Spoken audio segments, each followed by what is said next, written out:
Okay, the next interface that we're going to set up and test and then connect into the inverter is the batteries. Again, not again, but there's 3 power supplies on this inverter. There's a power supply for the solar, so when you give it solar, it turns on. There's a power supply for the batteries, so when you give it battery, it turns on. And then there's a 3rd power supply for the grid. When you give your grid, it turns on.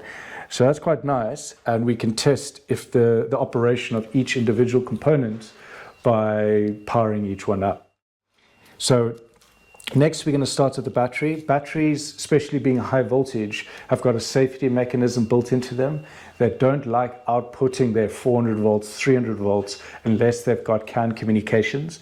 So this inverter, if it was nighttime and I didn't have a grid, so I'm trying to set up an off-grid system, I would have no way to start up the inverter, give this thing CAN communications to turn it on. That's a very common example on when you need to black start the battery by pushing and holding the start button, and you've got everything else set up in a way that's not going to cause any damage. So here, this is effectively the output of the battery. I'm going to be measuring with my multimeter the voltage at this point. You can see at the moment it's off. I don't care too much about polarity at this stage.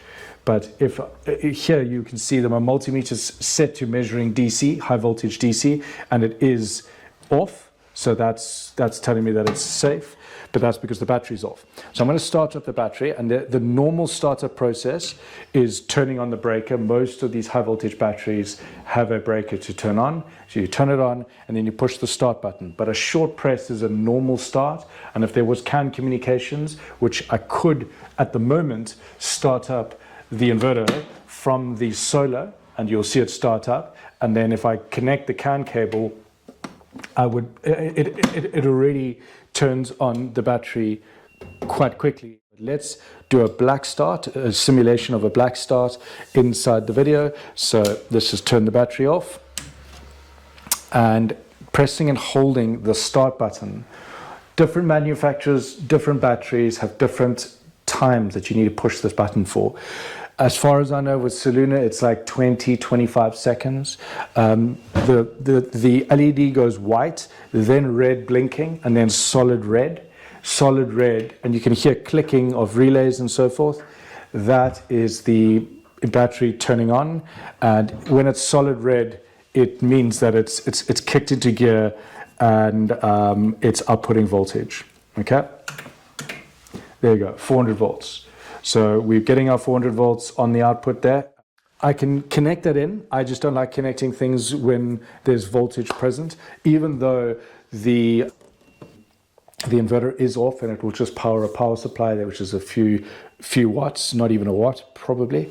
It won't do any arcing or very little arcing that won't cause pitting, but I still don't like to do things like that. So my options are I could turn off the isolator between the battery and the inverter, or just turn off the battery and then start it up.